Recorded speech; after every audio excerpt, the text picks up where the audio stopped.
అసలు నువ్వు ఊరడం అవసరమా? Hello, that's my suit case. Bag damage అయితే జర్నీ కూడా అయిపోతుంది. జాబ్ కూడా పోతుంది. పోతే పోనీ తొక్కలో జాబ్. ఆహా, నీలాగా నాకు డబ్బున్న డాడీ లేడు బాబు. నేనున్నానుగా.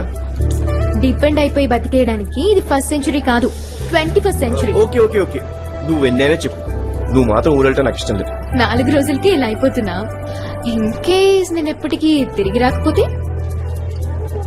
ఏముంది, 2 రోజులు బాధపడతాను, 3వ రోజు మర్చిపోతాను, 4వ రోజు ఇంకో కమెంట్ అయ్యేస్తాను. సింపుల్. యూ కానీ నువ్వు లేకపోతే ఇక్కడే నొప్పిగా ఉంటుంది. ఆ బాధ నేను తట్టుకోలేను. నువ్వు దూరం అయితే నాకు నేను దూరం అయినట్టే.